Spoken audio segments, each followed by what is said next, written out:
Shit, I got like cold and stuff all over my fingers. I could get closer. There we go.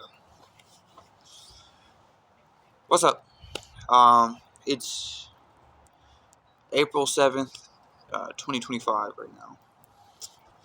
It's currently rainy. I'm currently 26. I've got so much on my mind, but I guess I wanted to talk about something that felt relevant or prevalent, I guess, right? I was watching YouTube not too long ago, and there's this video that pops up on my feed, and I'm watching, and it's just this girl. She's like talking to her grandma or her granddad, and she's telling him about the model minority myth and how it's really hurtful for her that he believes that still, because you know it's something that's like burdened her whole life, and now she's older and has been completely disillusioned with that concept. But it was in a manner that made me feel hopeful in a way I have not felt in a long time. It was formatted in like a letter, like my parents told me they used to do with their parents when they had something they wanted to say but couldn't talk about it. That's kind of what this is. That's what this is. My hopes are that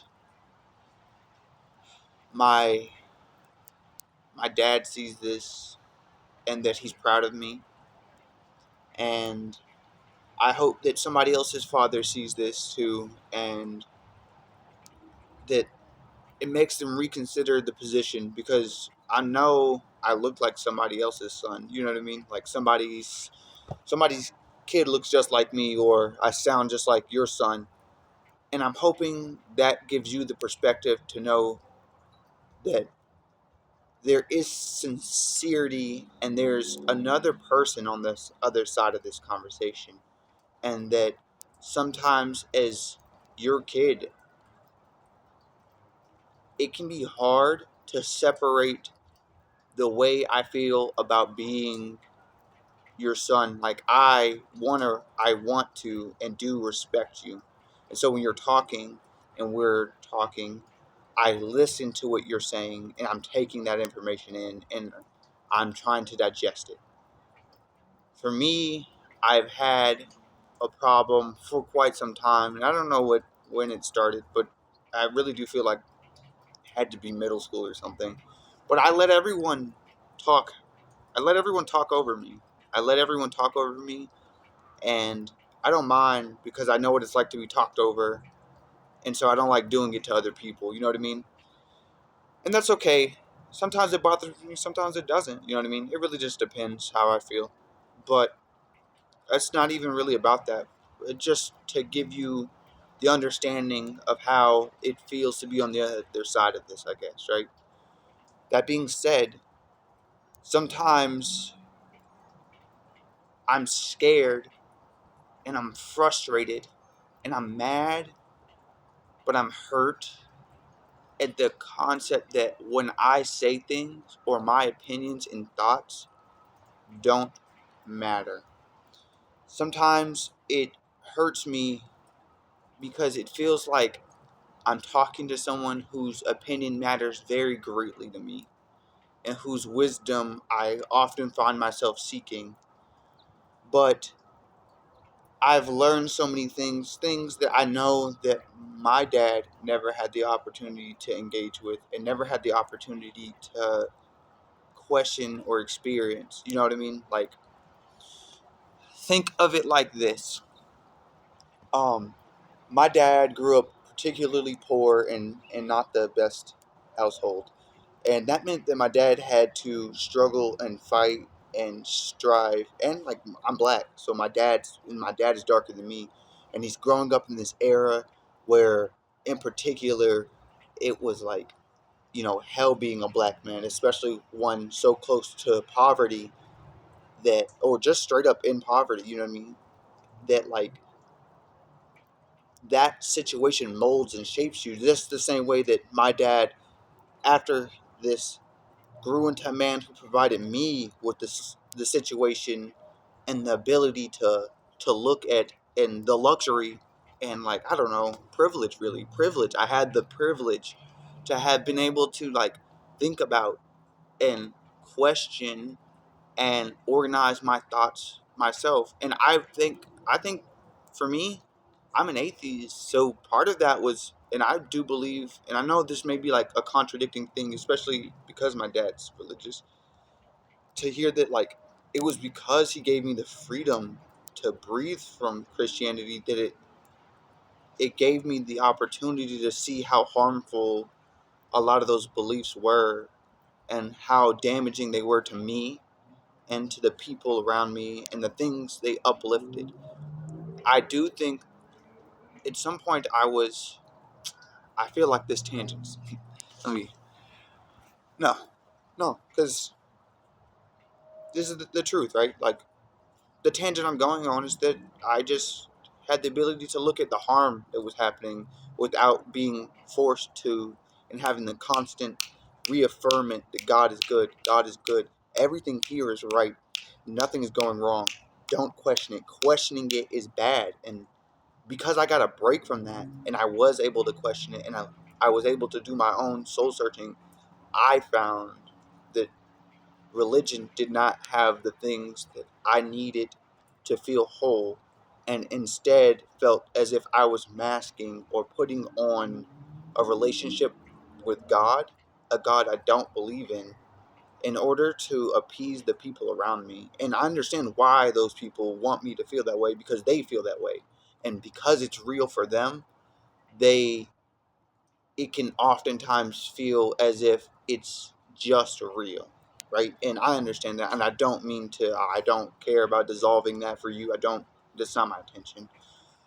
What I'm getting at, and what I'm trying to say, is that sometimes it feels like I need you to hear me for what I'm saying and the person I am being, rather than what I am.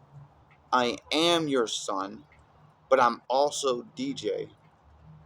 And DJ is your son, but he's more than just your son.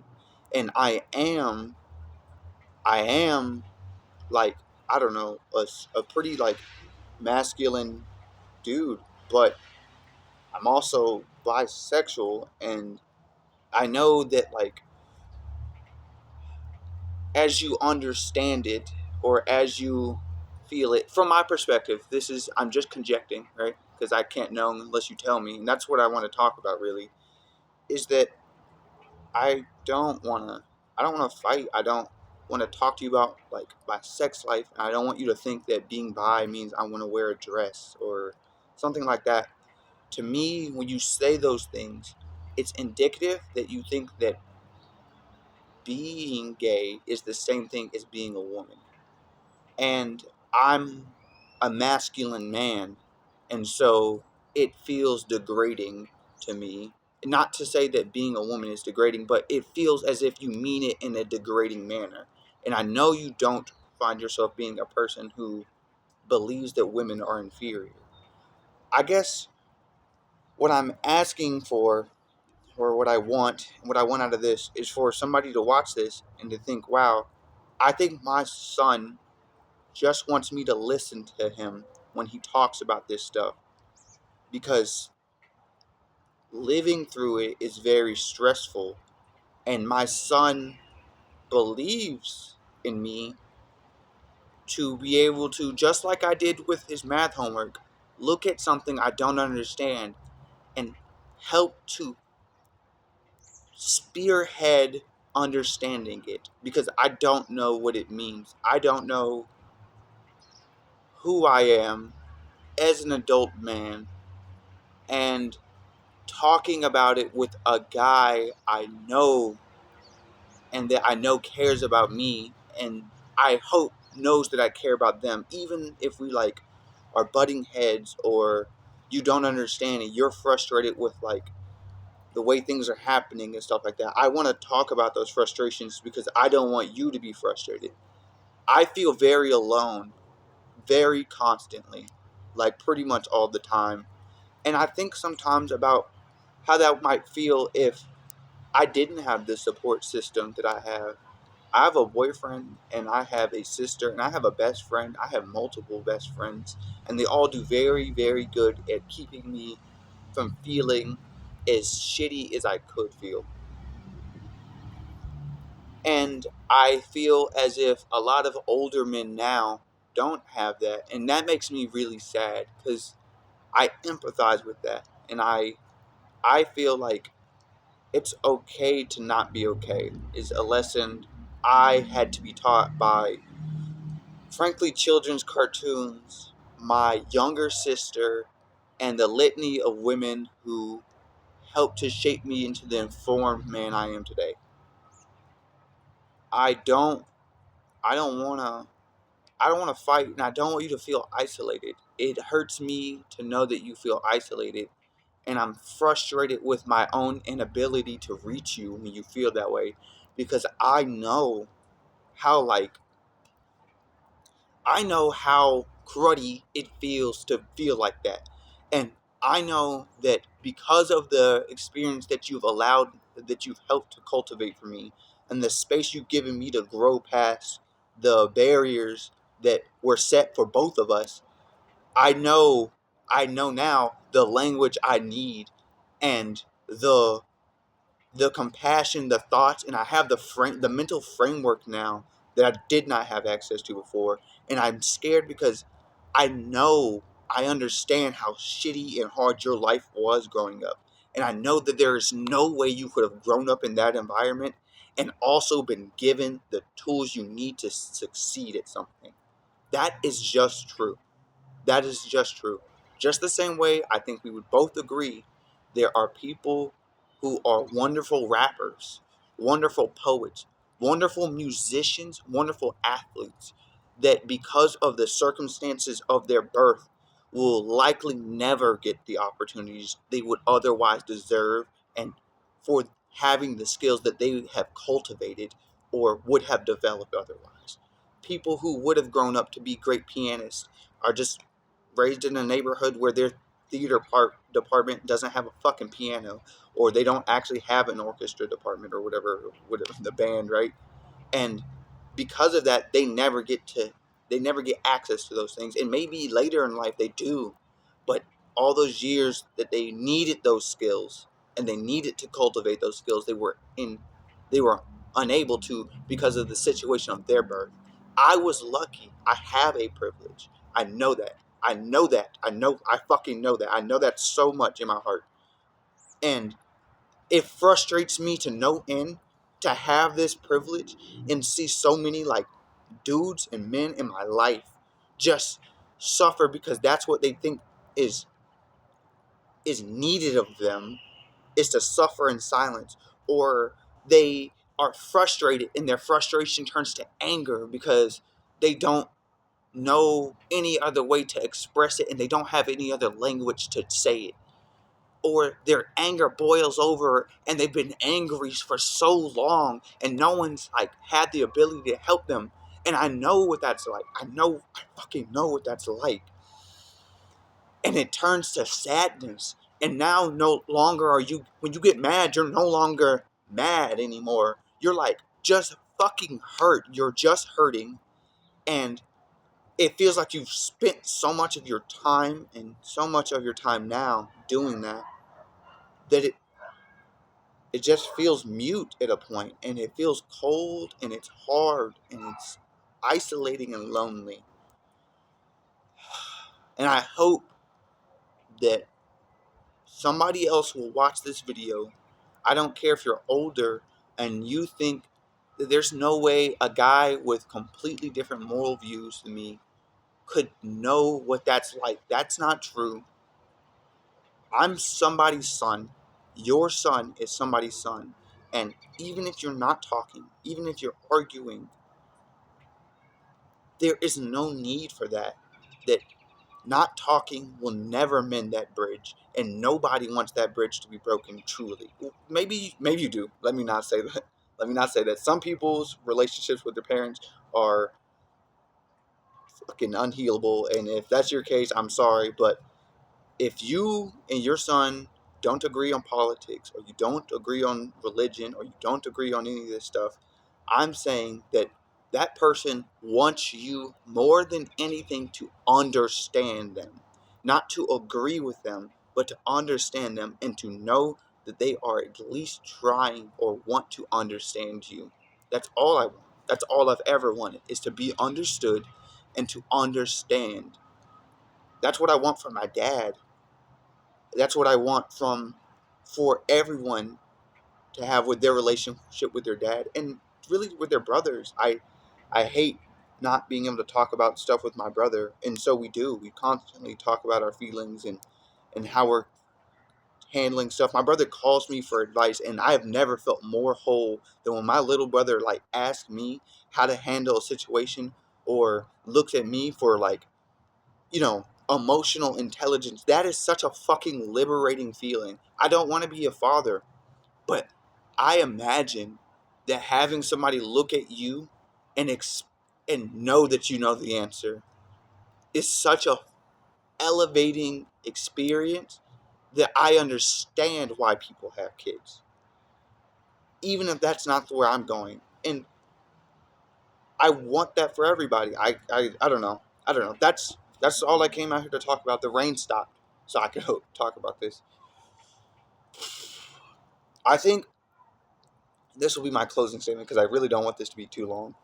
But I think there is a lot of money to be made in making us fight. And when I was younger and I was an angry leftist, and I looked at the world around me and I rejected it because it felt so greedy and cold and callous and like without human compassion, I realized I was arguing with my dad. Like, not my dad literally, but like that's somebody's dad. You know what I mean? Like, this guy and me aren't actually all that different. Like, there's not so much foreign distance between your lived experience and mine. And maybe I don't understand yours. And that's very possible. And I wish you'd share it with me. But I don't hate you. I don't hate anybody. I don't hate anybody. I literally don't. That's not true. Elon Musk. Elon Musk. But even then, I don't. I hate him because of the amount of suffering that happens on this world and his ability to fix it, but instead he chooses to do selfish, greedy acts. And I have that problem with capitalism, and I don't really want to argue that with anybody right now. What I'm saying is that I, all the Republicans around me, if you live, I don't know, in Nala Mansion, I guess, really, that's the bar for me. As long as you don't live in like fucking in multiple mansions, or you're not a billionaire. Fuck, I don't actually care about millionaires even, right? I I just think that like I don't want to fight you. I don't have any interest in it. We can just talk. We can just talk. I'm not your enemy. I'm not your landlord. You're not mine. And I don't get anything out of being mean to you. You don't. Maybe you get something out of being mean to me. Like, I get it. I've been there. I've been angry, and it did make me feel better to hurt and lash out at other people. But I don't want to argue with anybody about pretty much anything. Why aren't we all eating? Where's our community? We care so much about like hard work, but mothers are working two jobs and we don't reward them for like caring for kids, even though it's like the most important job anyone can do in this fucking planet. There's there's just nothing to be said to me about anything that has anything to do with like the identity politics, I guess, is what I'm getting at. I don't want to do it. I don't care. The celebrity's all dead to me. If you point to a celebrity and be like, your guy's bad, my guy's bad, I don't care. You won. You won that argument there. If you want to talk about like why children in America or anywhere on the planet, because we have the resources as human beings to stop that. We have those resources collectively. If you want to tell me why we continue to all morally agree children starving is wrong, but we let it happen, or why we all morally agree that children getting bombed is wrong, but we let it happen, I don't want to do anything. I don't want to do anything. I don't want to do anything but talk about those things. I don't want to do anything but talk about those things. Like, come on, man. Can we talk about the socio-political climate of the world? Like a Jaden Smith quote my sister showed me. And, he's a rich Nepo babies, and we can have a talk to Jaden if you want to, but I didn't believe it when it came from him, but I do mean that. I mean it wholeheartedly. I wish that we could let's just do all the shit that we agree on. Let's just feed every child. Let's just make sure every military veteran is taken care of and housed and fed wholly. Let's make sure everybody has access to the health care they need to live. Okay? I don't want to do any of the other stuff. I don't want to do it. I don't care. I don't fucking care. I don't care. I often find myself agreeing with the sentiment that I think if they would have just let me have enough money to buy my Fortnite skins and my Apex skins while I was going to college, I would have worked my whole life for nothing and bought a house that was repossessed after I died and left nothing to nobody. I would have lived happy within this little system. But the truth is that they don't let us have enough money for the serotonin. Now all my serotonin comes from free things, and those things are getting increasingly less free as we continue to live. Fuck. I didn't mean to go into the whole political realm, man. Just talk to your son. I'm going to talk to my dad. I do talk to my dad very frequently. I love that man. I do. And I'm never mad at you. Or I never hate you. I do love you even when I'm mad at you. Just the same way I know that you love me even when you're mad at me. Because that's not the way that love works. I don't think that there's such thing as unconditional love. I think that all love has conditions, but the conditions of my love for you are very high, and I assure you, you, you probably will always meet them. As long as you can explain to me why you think you're being a good human, I will likely believe you. I will likely concede that you're a good human by your own metrics, and because that's all I care about. It's like that we're all being good humans by our own metrics anymore. Thank you. Like I said, I shouldn't have done this with the backlight, but here we are already. Like I said, I hope somebody else sees this, because I think that this was revolutionary. And to the girl who did it first, I commend you. I should have saved your video so I could link it here, but I don't think that's why you did it, was for the views. But I think that this is revolutionary. It's really hard to make us fight each other and tear at each other's throats if we just agree to listen to each other when we talk. If we can do that, I don't see what could come between that. If we can just all have a dialogue and talk and understand that everybody else is a human being and that they just want and need things the same way you want and need things. And if you listen to them about the things that they want and need, it probably isn't the root of all, or it probably isn't evil, man. A lot of people have empathy. A lot of people just want to be heard and just want to be listened to and know that they're being treated like another human being. Everybody, even people you think you could never agree with, albeit there are Nazis. There are always Nazis.